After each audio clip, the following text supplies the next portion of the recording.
Sometimes life tries to steal your peace and dim your light, but John 10:10 promises life to the fullest. I'm your host, Stacey, asking humble heroes the 10:10 questions for one purpose: life to the fullest. Welcome to 10:10 Living. Welcome, listeners, to the 10:10 Living podcast.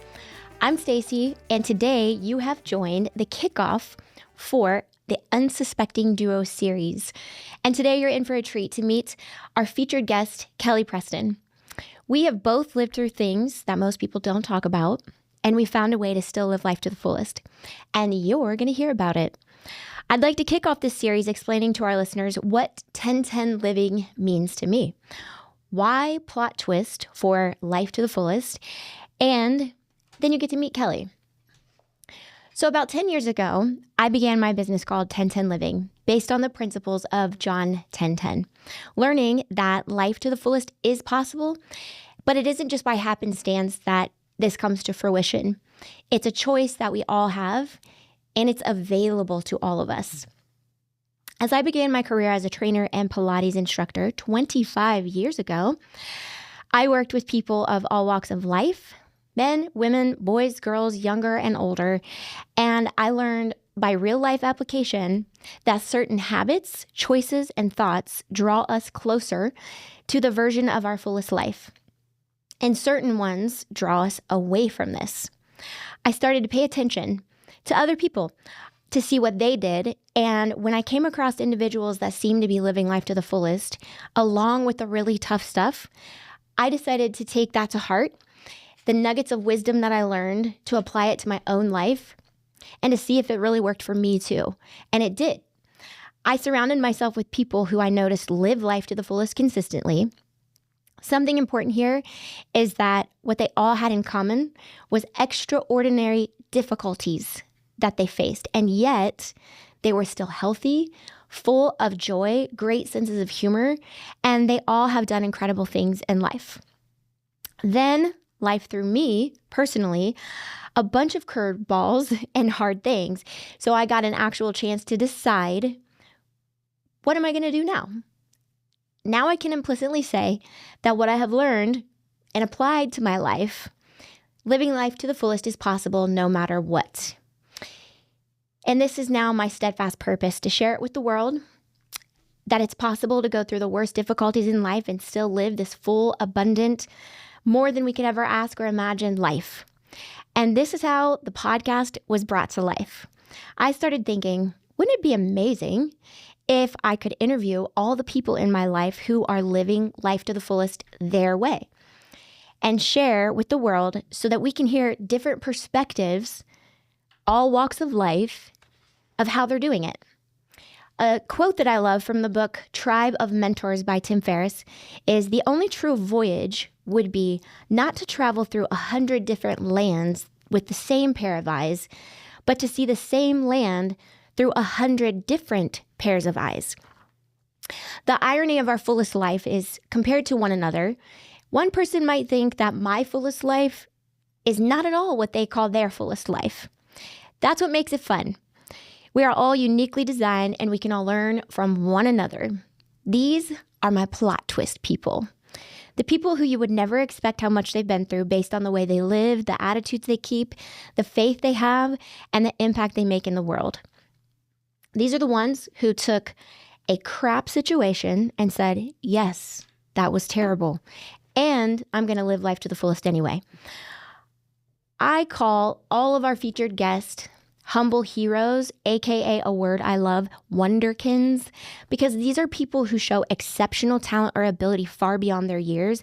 Or I love the word luminaries. They're people who shine light and wisdom. It's not the most successful people according to culture or the most well-known.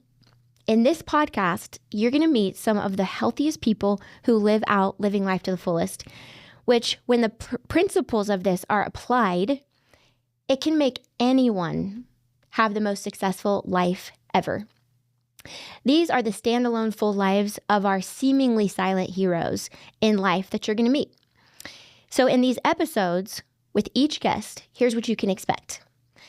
There's a theme. Everyone is going to get asked the same 10 10 questions. The questions have been strategically developed to learn about the guest and then to gain 1,000 perspectives from the same questions. So the guest will be featured for 1 month. 4 episodes, the same episode for each guest, the same 4 episodes. The hope is that you will take what you like and leave the rest. There is only one you and only one me, and we get one shot at this life. But we can learn from each other in completely different walks of life and choose to live life to the fullest. You may not need every nugget that you hear now, but you may need it in a different season. The purpose is to help each of us live life to the fullest with more ease and a little less stress. What if we can pass wisdom along so that people could choose the path of least resistance now, no matter what their age? And what if our listeners could hear seeds of possibility to take away with them?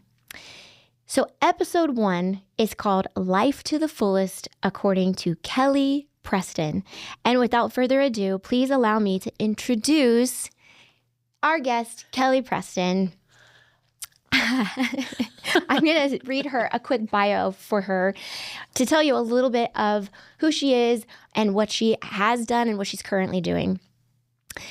Kelly Preston is a certified life coach and mental health coach, the founder of True Horizons Coaching. With over 25 years of experience in leadership and coaching, she has a master's in Christian ministries and leadership. She has supported individuals, couples, families, and leaders as they navigate meaningful transitions and pursue lasting growth. Kelly brings specialized training in trauma-informed coaching, mental wellness, grief and life transitions, and relationship and family coaching. Her approach is grounded in both professional expertise and personal experience, offering clients a steady, compassionate space to heal, grow, and move forward with clarity and confidence. She has also been married for 29 years and is the proud mom of 3 children, which continues to shape her heart for helping others build strong, healthy lives and relationships. And you can contact Kelly via email at Kelly at truehorizons.net. And you can visit her website, truehorizons.net, and you can find her on Instagram at lifecoach.kellypreston. I'll say that again at the end because I want you to be able to connect with her. So enough of me. Now it's turned over to Kelly. I would love to introduce her to you. And I'm going to start off with, Kelly, can you tell the listeners how we know each other? How did we meet? And let you take it from there. Okay. Well, I think it was 5 years ago. Mm-hmm. Is that right? It's actually 6. Was it 6? Okay. Because I was trying to do the years in my head this morning. So 5 years ago, Stacey and I met when Stacey moved to Utah. Mm-hmm. And honestly, I knew pretty quickly there was something special about you. I knew that. Not because she was from my home state of Ohio, which let's just say right there's something special about Midwest women. Okay. But because you had a light about you. Thank you. There was something different about you, and you brought a joy, and you had a light in your eyes. And I just thought, wow, I really feel drawn to you. Stacey was full of life, joy, warmth, and I could just feel it radiating off of you. And some friendships take time to grow. That's natural, but ours didn't. I felt like it seemed like we went pretty deep, pretty quick. Mm-hmm. And partly because we were both walking through very difficult seasons in life. We weren't at our best moments, right? It was just, wow, we're right in the middle of real life and this is hard, and yet we connected. So it wasn't the kind of friendship where you meet someone and you're like, well, let's just go grab lunch sometime. It was like, oh no, if we're going to sit down and have coffee, if we're going to sit down and get together, we're going to have a meaningful dialogue, because we didn't have time for anything surfacey, I would say. So this is the kind of friendship where I felt like, you're my people, Stacey. I want you in my life. I hope you want me in your life, because I don't have time for less right now. So Stacey is the definition of someone who shows up. She didn't just love me when life was easy or obviously when I had it all together. I don't think you've ever known me in a moment that I've had it all together. So there's that. She loved me right in the middle of real life. A messy, hard life. One of the biggest examples is that our son, who was in the hospital battling cancer, and this was, I mean, you met me and I was right in the middle of that. Mm-hmm. And you came, you spent the night in the hospital so that my husband and I could have a night off. And I mean, of course, you were his favorite guest of all times to be at the hospital with him. But it just, I couldn't believe that you did that. Like, you're like, go sleep. I will be with him. And it was such a scary time too, that we were so hesitant to leave him. But I had complete trust that you had our back and you had his back. And it was beautiful. I remember one day I wasn't even really crying on the phone. I just was having a rough day. And you drove 45 minutes to my front door, surprised me and hugged me. And you turned around and went back. I mean, you were like, I'm just here to hug you. That's it. I just want to give you a hug because I love you. And it just, those moments they will always be with me. And I'm so grateful that that's who you are. I've thought of you often as an angel. I know you're imperfect. Okay. We are all imperfect. That's because we're human. But you are an angel on the earth. And I have so appreciated your love for me and the kind of friendship that you have extended to me it's incredible. One thing that I want to say is I really believe that God brought Stacey into my life at exactly the right time. I had no idea that our lives would intersect at a time when it would only get worse, for us in our lives. And we would grow through that in our friendship. And it would test our friendship, I think, too, because we didn't have years together. We had just a short time.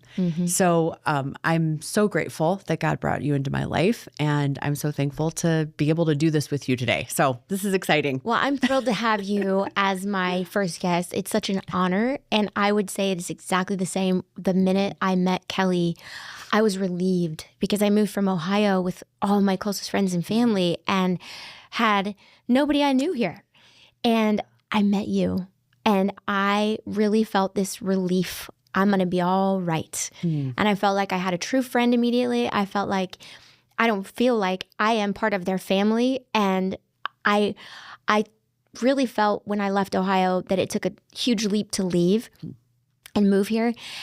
And one of the things that I said between me and God was, okay, I will do what you're saying for me to do, which is move to Utah. I don't understand it fully. I will do it. But I need good friends. And I need people who treat me like family, the people who just would let you show up. And so even though she's saying, like, thank you for coming to drive 45 minutes, I'm like, thank you for letting me just show up and pop in. And yeah, they've done this for me so many times. So thank you also for being here. And I'll transition us over to, I'd love for you to tell the listeners a little bit more about your story. And that's kind of more, your bio is more of what you've done and your career. But would you mind sharing your story a little bit? Sure. And this is kind of picks up maybe a year before you and I met each other. And I do want to say, with meeting people in hard times, I'm starting to understand that there's a level of authenticity that is available in those moments in our lives when we're getting to know someone. And that is, I never expected that. I didn't look at it that way. I appreciate that we didn't have a lot of strength to put on a good show or a good face or however you want to say that. Jumped right in. Yeah. It's like, well, no, I'm not okay today. And this is why, but exchanging that back and forth and being there for each other. So I appreciated that opportunity to understand friendship in a different way through meeting you at that time. So yes, I'll share. I'm going to read a little bit as I'm talking because I want to stay on track, and it's a little bit difficult, but it's also,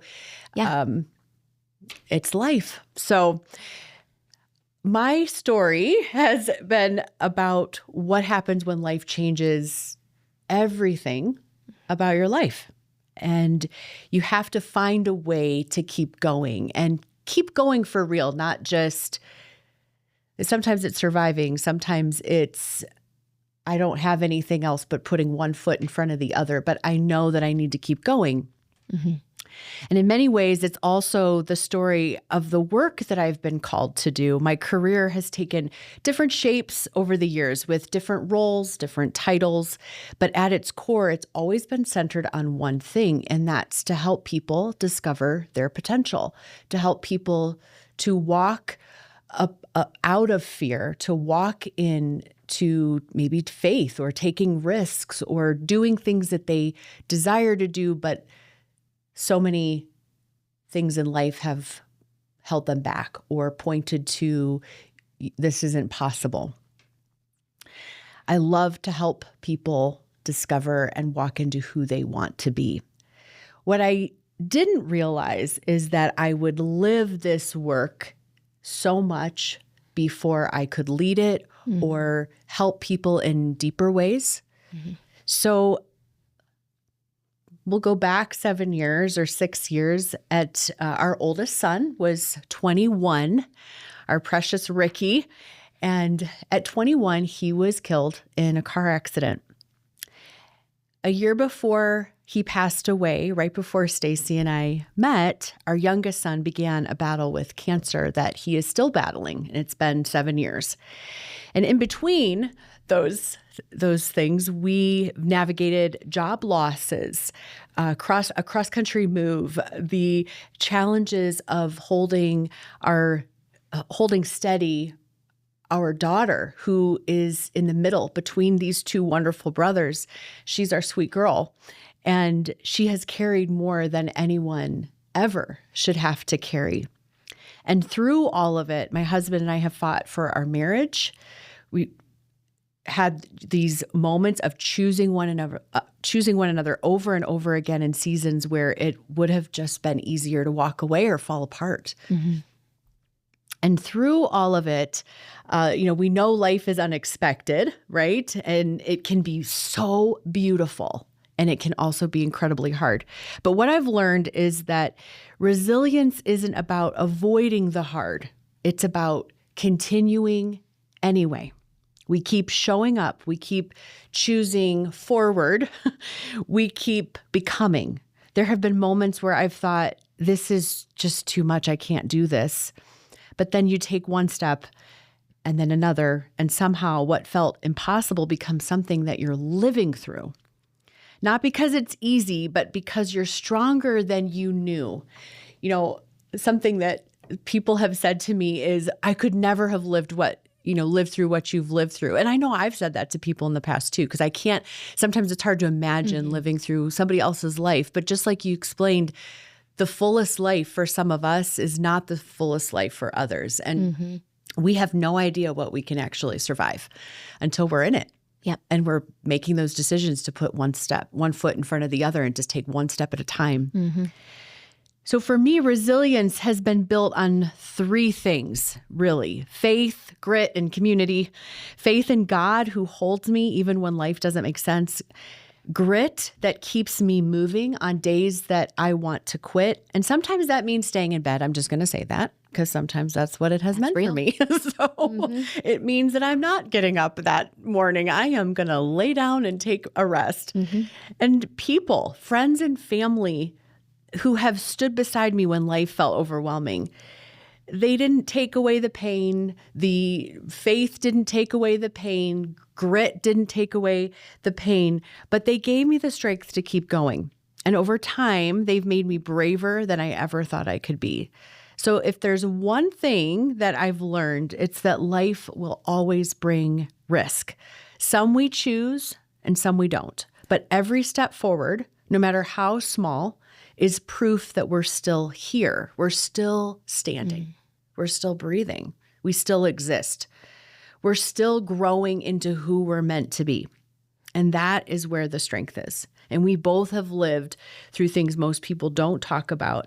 And we found a way to live life to the fullest. And it's exciting. And I hope that people are inspired to consider where they could live their life to the fullest. Can you see why I love this woman? I mean, sometimes you hear someone's story and you brush over, and then when you really sink in what you just said, it's amazing. And I want to take a second before we dive into the 10 questions for today, and I want to tell you why you're a hero to me. Because part of living my life to the fullest is doing what I love with the people that I love. So this is a dream and a vision coming true for me to be sitting here with you today and doing this and sharing your story, helping people, which is your passion. And not only that, but I've watched her go through long-term trials and with people she loves the most in her entire life. And everything you've just heard that in her story is just a fraction of it. Those probably are just some of the most difficult, but that there's so much more that I know personally. But she still does what she says she's going to do. She does it with a gift of giving with her whole heart. And she does it with making me laugh till I cry all the way, literally. You're going to see more as the episodes go along.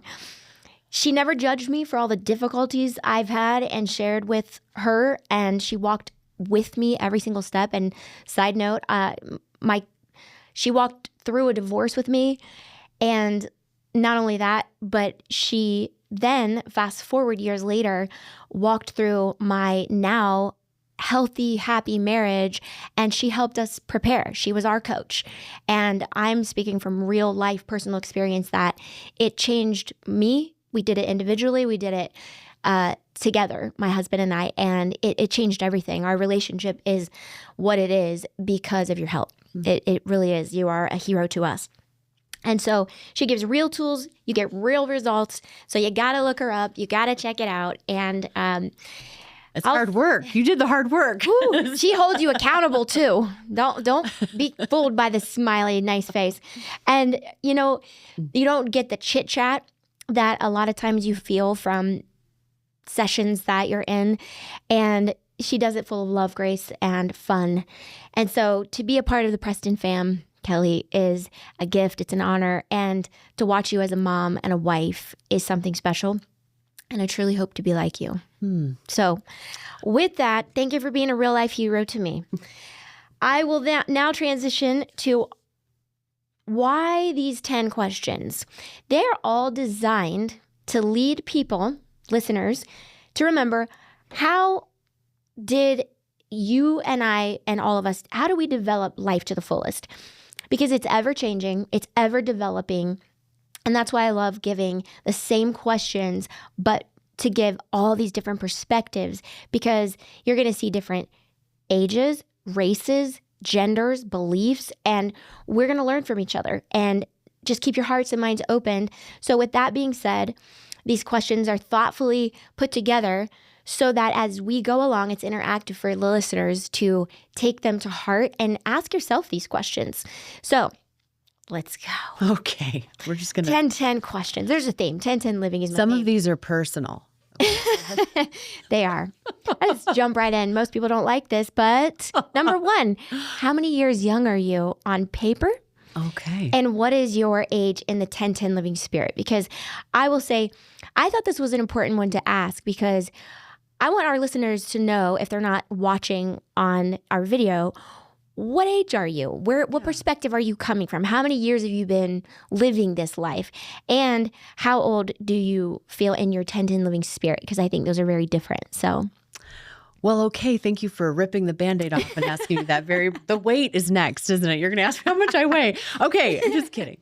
I am 50 on paper, and I just turned 50. So I feel like if you're watching, I'm doing the little Molly Shannon, I'm 50, but I feel like I'm in my 30s, honestly. And I would say 30s more than my 20s because I don't quite have the same energy I had in my 20s, but I have clarity and I have energy like I did in my 30s. And it feels at 50, it feels like what I heard about the start of this decade, that it is good.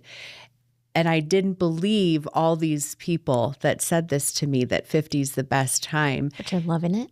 And so far, so good. I have not been let down, and I'm halfway through my first year. So. You are rocking it, I can tell you.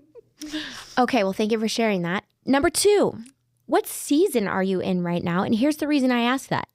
Because seasons come and go. People, I think it's interesting to know what season, and I think it's interesting to see what you choose to say about what season you're in, because everything for a season, a reason, or a lifetime. Number 2, what season are you in? Ooh, I like that. So I'm in a new season, which is weird, but wonderful. Weird and wonderful. Our youngest kids are teenagers.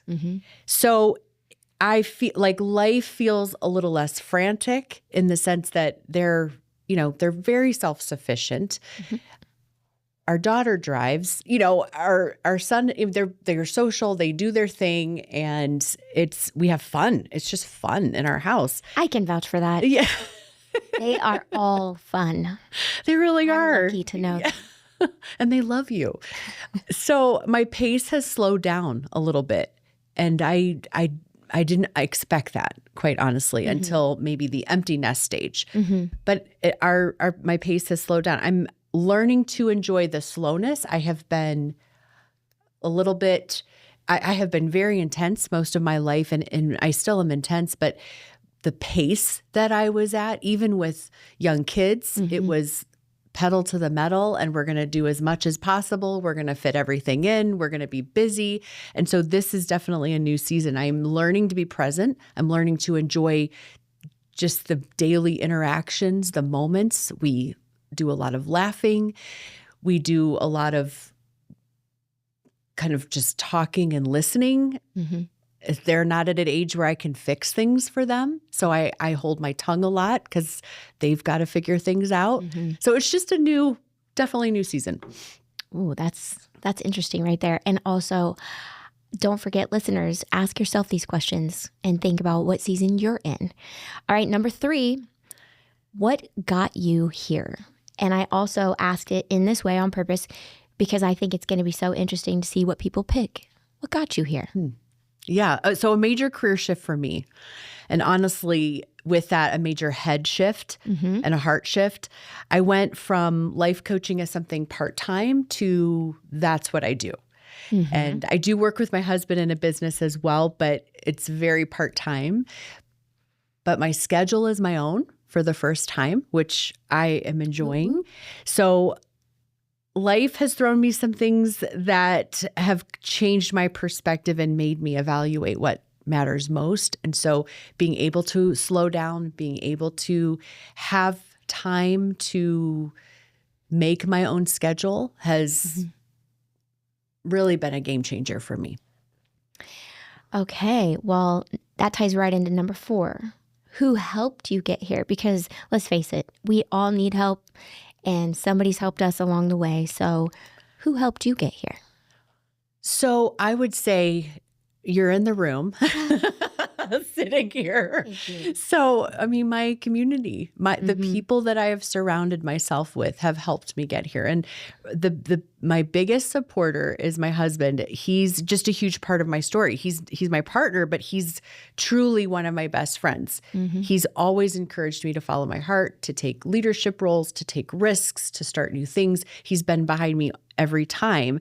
And that has, I think, modeled something really special for our kids as well, because our kids have gotten behind me too and been excited for me. And they were excited for me to make this career change. Yeah. And I appreciate their support so much. Well, shout out Greg Preston. Because I can tell you, it's amazing when you find a woman like Kelly, but then when you see that their spouse is equally amazing, that is something special. So you're not only an example to your kids, but all of us. So thank you for that. Okay, number 5. What is your favorite, and I call it ride of your life moment or your big wave moment, because I love surfing and I just had to tie it in like that, because I think that feeling of catching a wave or something that gave you this adrenaline, this you'll never forget it moment. What was that for you? I just want to say, of course you love surfing. Okay. I do. I mean, of course she does. She's amazing. Inside and out, baby. Midwest, and you surf. I mean, you have it all. Okay, my favorite ride of life moment. I was going to say, what was the activity we did in the fall that I was... Oh, the retreat. The 1010 Living retreat. She was there, and we went ziplining over the longest zipline over water in the world. Mm-hmm. So maybe that could have been my ride of life moment. But I was so petrified and screaming profanities. But it was still thrilling. So I can't say that one. I'm going to say this one. It was, I ran the New York City Marathon in 2024. It was on my bucket list to run a marathon. I didn't know where. I didn't care where. I just knew that's on my bucket list. And that time of training and the run itself was a pivotal moment in my life. I loved it. I tortured myself and I loved it. Okay, that is amazing because I saw her training for this people in Utah, and we went out on days where she had to do her long runs, and we would just ride that golf cart and cheer for her with the cowbell. Full dogs chasing and everything. Yes. And I just saw her grit. Back to that. That takes grit. I love physical fitness and health, but half is all I care to do. And you did the full thing, baby. I'm proud of you. Okay. That's amazing. Number 6, what are you most looking forward to that's yet to come? So I don't want my kids to leave the house ever. However, I am excited to watch them become who they're becoming and to watch them grow into their potential. They're amazing. And I'm excited for their future, and I want to see that unfold.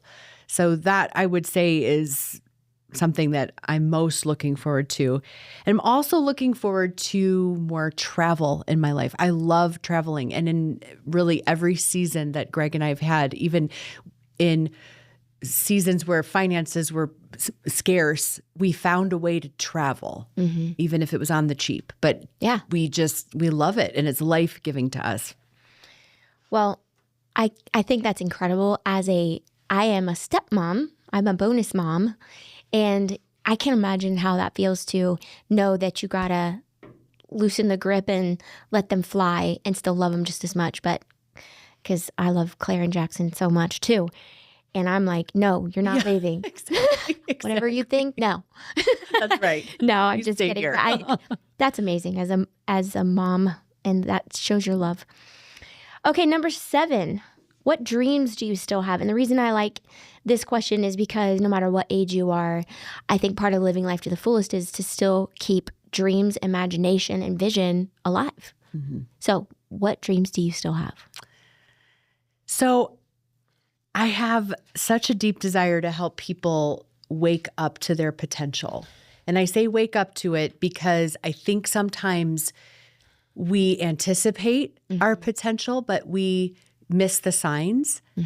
Sometimes there's reasons for that, right? Fear or insecurity, you name it. There can be lots of reasons, or just stage of life. But coming alongside somebody and asking questions and watching the wheels turn and watching them start to, oh, wait a minute. This is actually the way things are headed. This is, wow, things have been lining up and I didn't recognize it. Like that is a deep dream of mine, is to be able to walk alongside people and do it better and better every year. I want to improve that. I also want that for myself, is to wake up in my potential more and more and enjoy meaningful moments and meaningful relationships. Those are, my dreams have changed just a little bit from conquering the world to something a little more specific. So, well, and I think that you and I are both trying to live what we're teaching. Yeah. Because this isn't just a practice for me to say, oh, you guys should live life to the fullest. I've been trying to put this applicable to my life for 15 years, full focus, and I see you doing the same because you've helped me a ton. Okay, number 8, how often do you think about living life to the fullest before I asked you? I know, and I had to think about it. Yeah, I had to think about it because I don't know that I have put it in those words specifically. Mm-hmm. I have thought of it as life is temporary. Mm-hmm. Life is short. Mm-hmm. Going through the death of our oldest son and going through other circumstances that we've had, you can't help it but be changed by those things. You can't help it. And it has caused me to regroup and to think, okay, what do I want this day to be like? What do I want this conversation to be like with my daughter or my son or my husband or my friend? Because this might be it. And I don't want to live in that like, oh, what if season either all the time of fear. And it's not that. It's just more of an awareness that we just don't have a promised timeline. Yeah. And so I want to make the most of it or make the best of it. And so I think about it every day, Stacey. And I love the phrase living life to the fullest because it's like that's a great way to ask ourselves, if I do this, is this me living my life to the fullest? Mm-hmm. And it's a great way to answer a question for ourselves. Mm-hmm. We're spending our life some way. Are we either adding or taking away? Yeah. So I love that. Number 9, what does living life to the fullest mean to you, or how have you learned to live it to the fullest? It's kind of a combination question, however you want to answer that. For me, it means living with intention and laughing. I think laughter is so important, and I don't want to make light of things that shouldn't be made light of. Yeah, right. This is our try to be serious. This is the combination of we can't when you're supposed to be serious. But okay, try again. Okay. We're going to live with intention. So I don't want to just drift around. I don't want to just survive. I really want to be intentional with how I spend my day. And but I also want to keep it a little lighter. Absolutely. And I want to be able to laugh. I want to be able to laugh at myself. If you ask, I just had this conversation with Claire this morning, and I she could say I laugh a little too much at her and her brother, and sometimes they give me some material that is hard not to have a chuckle. But anyway, I just think keeping things light at times or finding the humor in something that's difficult, that has been a lifeline for me personally. And I know that's not the way for everybody, but it has helped me. But I do think there's that. This is why we have a whole episode around how humor and laughter and taking life less seriously can be a tool that is a secret weapon. I don't think it's by accident that you love humor. I think it, for all of us, when we can go that direction, it pulls us out of the dark quicker or helps you over a bump or just a moment where you feel like you just can't take it, and then something funny happens. It helps you over the hump. Yes. Yeah, it shifts you just a little bit, just a nudge. Yeah, we have this in common. So you might see just random laughter happen here in these episodes, which I love. So, okay. Do you want to share even a little bit more about how you have learned to do that in your life? How you've applied it, how you have been intentional? And this is still question 9. So this is a work in progress, I would say. I mentioned that I'm pretty intense. I've been pretty intense my whole life, and I've also been pretty serious. So if something goes wrong, I tend to look inward. I blame myself. I'm like, oh, what did I do? I failed. Like, I really have had that practice in my life, which has not helped me. You know, self-reflection and self-awareness are really healthy. But when we're looking too inward and we're unable to kind of push back a little and say, okay, hang on, this isn't the end of the world. I think that that's where I'm trying to practice some other things. So I'll share some of the things that I've been practicing. So it doesn't mean that everything's going right, because as we know, life is life. And on a day-to-day basis, you're not always going to feel happy or successful or that you're winning, you know, and none of us are living a picture perfect life at all. I mean, we're just not. That's not possible. So for me, it's learning to live to the fullest, for me to walk through things that I never would have chosen necessarily, even small things, even like not just big life changes or traumatic things, but even small things or inconveniences, things like that, because those tend to really rattle me. Yeah. So realizing that life isn't a perfect life, it's a present life. I'm here right now. I'm in this moment. I'm choosing to be here. I'm choosing to be fully with myself and fully with my family. I'm choosing to find the humor. I'm going to laugh at myself. I just saw a video that we have on one of our Ring cameras of me falling up the stairs. And in the moment, I was mad. I wasn't happy or laughing. I need to show it to you. Thought of me. But it was like, no, this is funny. And my kids were laughing. And I'm like, just laugh. This is funny. And 100% I would be laughing if it was them. So it's about fighting for my marriage when it would be easier to shut down or avoid a hard conversation. Like that is living to the fullest to me is, hey, I'm going to lean into this. I'm going to listen to some tough feedback that my husband has for me that, of course, he's 100% wrong, but he's not. I'm going to put myself in that scenario to lean in and receive what he's saying and what he's experiencing on the other side of me. Because I want to fight for our relationship. I want us to be healthy. I don't want to avoid it. So it's showing up for people even when my heart feels heavy. Sometimes my needs aren't feeling like they're getting taken care of that day, but I have someone that is in my life where I get a phone call and someone else is in need. And it's like, okay, I can shift that. I can put myself aside for a moment. So I think it's holding both grief and gratitude at the same time. It's holding happiness and sadness even at the same time. It's holding fear and courage. So you're experiencing all that life allows us to experience, but holding them both, holding both ends of it, I guess. Also understanding that hard days can be really beautiful moments.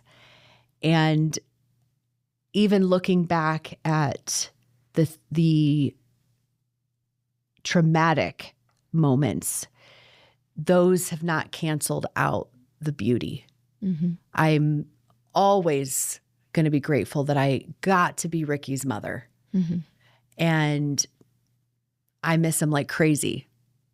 And I can't do anything to change that. But I also don't want to allow my sadness to rob me of the joyful memories that I had as his mom and some of the funny things he did and some of the, crazy things he did or whatever, just the life that he was living. Full life isn't found in everything going right. And that's something I've had to really wrap my head around. It's not found in checking out when things go wrong. It's not found in coping and just surviving. It's found in trying to stay open, practicing to keep our heart soft, and choosing to allow ourselves to be resilient. We are resilient more than we realize. Yes, we are. Oh, that is a lot of good nuggets right there. Thank you for sharing that. And then question number 10 is, what's your best thought today? And I'll just say this. I have a breakfast crew that I started with in Ohio, and they would ask me this. And I thought it was the best question, because what it really is designed to do is to remember, to pause, think, and realize how much good there really is going on. And so a simple question, what is your best thought today? That's so good.